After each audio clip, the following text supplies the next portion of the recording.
Hi, I'm Manny Flores, Alderman of the 1st Ward in the City of Chicago, and I want to welcome you to another segment of Green Economy Chicago. I am proud to announce that since our first program, we have now launched greeneconomychicago.com. It is the sister website to the program. I highly encourage you to visit the site, as it is our platform and site to continue the discussions and dialogues that will be featured on this program. It is also a platform that we have designed to ask you and encourage you to submit your own ideas so that we can develop a new dialogue and also look at ways of developing new laws, policies, or business standards and practices in expanding our local green economy. Now, the topic for this program is one that's picked up a lot of interest, one where it is of particular importance to the City of Chicago, energy audits of buildings. The City of Chicago has just recently launched its Chicago Climate Action Plan, which is an ambitious plan to curb the emission of greenhouse gases. It is understood that more than 70% of all greenhouse gas emissions in the City of Chicago come from buildings and the way that we use our buildings, or the energy that we consume, if you will, to manage our buildings.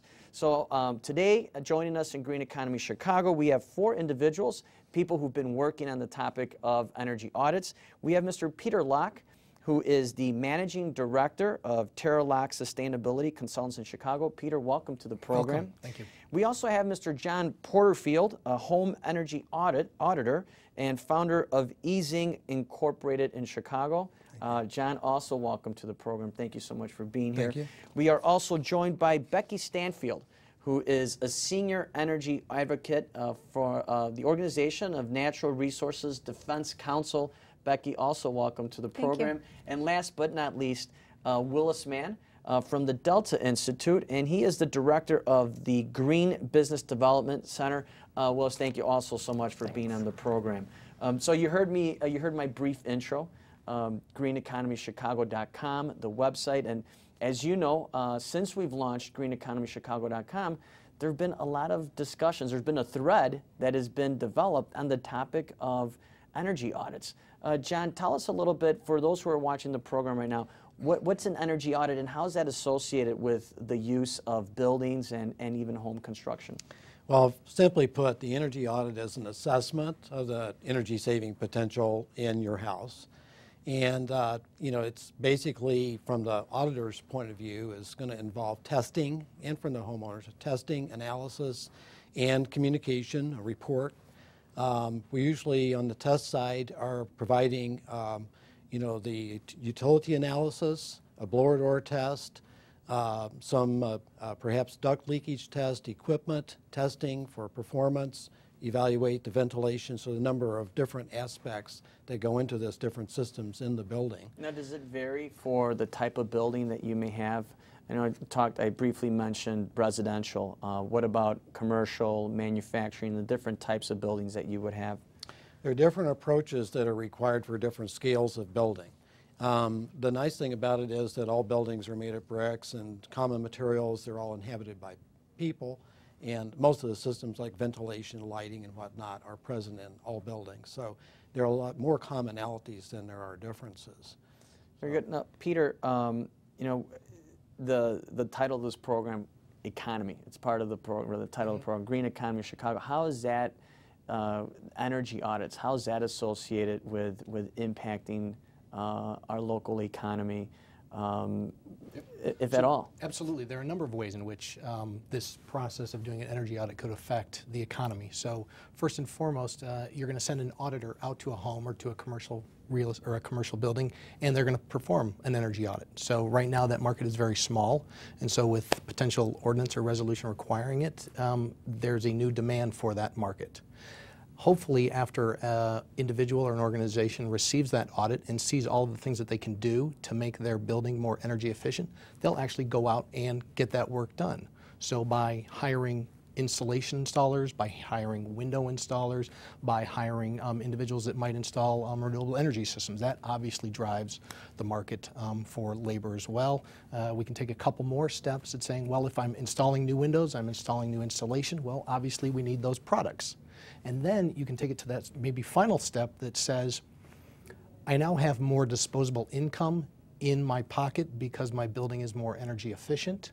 Now I can actually use that income and spend it on the open market or at my local retail store, which then contributes to the economic growth as well. Now, Peter's talking about these different folks who now, windows and insulation. It sounds a little complex here. I mean, is this something that can become unduly burdensome, or is this something that can really be done? And Becky, I'd like to start with you. I mean, it's actually pretty simple.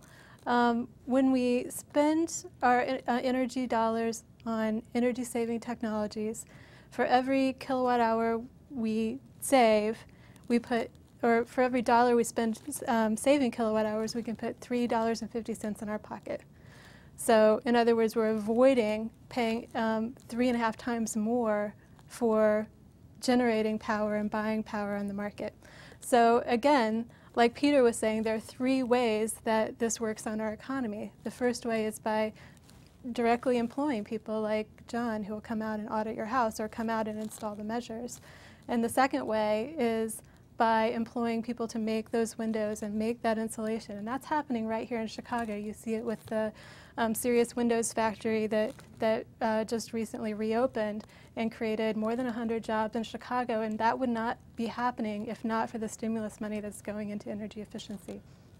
And then the third way is the induced jobs that we create when we're spending less money to import natural gas or import coal to serve our energy needs. So if I, as a homeowner, am spending less on my energy bill, I'm definitely going to go and spend that money at the movie theater or at a restaurant or at the store. I definitely will. Just ask my husband. And then, if a business is spending less money on energy, it's spending more on making the products that it exists to make, and it can employ more people that way. And just to put some numbers on it, if we spend $1 million on retrofitting buildings, we create about 17 permanent jobs. If we spend that same $1 million on coal-based energy, we create only 7 jobs. If we spend the same $1 million on oil and gas, we create only 5 jobs. So it's not a one-to-one. The more we shift our energy investment dollars to energy efficiency, the more we're building our local economy. These are jobs that can't be exported, and we build more of those jobs. Now, but you referenced not just the energy audit, but also improvements Right. that come, which I know is a topic that we're going to get into shortly. But again, I mean, I want to get a sense for especially for the viewer, someone who may be watching this program for the first time and is asking themselves, well, why are we even talking about energy audits? And it sounds, these are great explanations, but is this given beyond the discussion or the explanation has already been provided, is this a doable thing? How hard is it to really get an energy audit? Willis, do you want to contribute to that?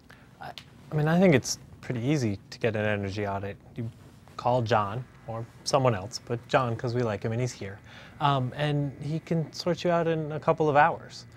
It's not a painful process. He does most of the work. There's a report for the homeowner or the building owner to read at the end of the day, but it doesn't entail much work on their behalf.